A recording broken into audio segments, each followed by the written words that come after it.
Mon histoire commence d'une façon un peu particulière parce que tout a débuté avec un accident de planche à neige, un accident banal, j'avais un casque et tout, mais je me suis ramassée aux soins intensifs pour ce que les médecins pensaient être une hémorragie cérébrale. Ils ont découvert que sous le saignement, en fait, se cachait une énorme tumeur de 4 par 5 centimètres. J'ai été chanceuse, en fait, parce que moi, j'ai pu profiter de 3 sortes d'assurances. Au travail, j'étais couvert par une assurance salaire, ce qui a fait que j'étais capable de continuer à avoir de l'argent pour les dépenses courantes de la maison, la garderie, l'épicerie, parce que tout ça, ça continue, là, même si on est malade. J'avais une assurance médicaments aussi. En plus, j'avais une assurance maladie grave que j'avais contractée 2 ans auparavant.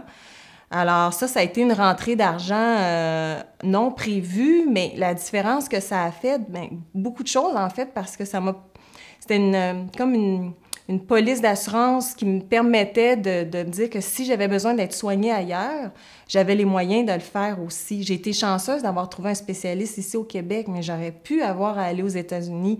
Alors, je savais que si jamais il y avait quelque chose, j'avais cet argent-là pour me soigner. Ça m'a permis aussi de faire des folies, de partir une fin de semaine à Las Vegas avec mon chum, juste pour se changer d'air, pour vivre un peu, sortir de la maladie.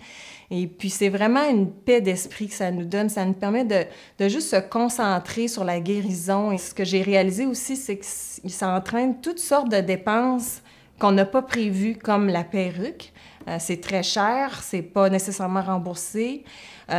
Toute l'aide pour le ménage aussi, les repas. J'ai été chanceuse, j'ai reçu beaucoup d'aide de l'extérieur, mais j'ai eu besoin à un moment donné de me payer des services parce qu'il y a certaines journées, semaines et même mois que j'ai passé au lit tellement j'étais fatiguée et malade.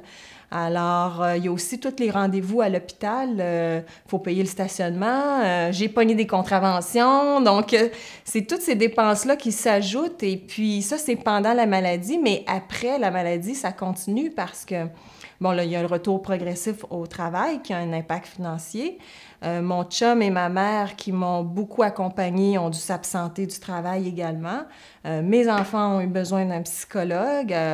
Donc, c'est toutes des dépenses qui s'ajoutent avant, pendant, après, donc qu'on ne prévoit pas toujours. Alors, l'impact, il est vraiment immense, oui. Je me disais, je peux pas contrôler qu'est-ce qui m'arrive. Le cancer, il est là, la vie a distribué ses cartes, puis moi, cette année, c'est le cancer, puis il faut que je compose avec ça. Mais par contre, je peux choisir comment je vais le vivre. Je peux contrôler mon attitude, puis j'ai choisi de concentrer sur la vie. Puis pendant que j'ai été en arrêt de travail cette année-là, ben j'ai décidé d'écrire le livre que j'aurais voulu avoir et qui parle des aléas de la maladie au quotidien, dans la vie de tous les jours. Et c'est comme ça que ça a donné le livre « Plus fou que sa tumeur ».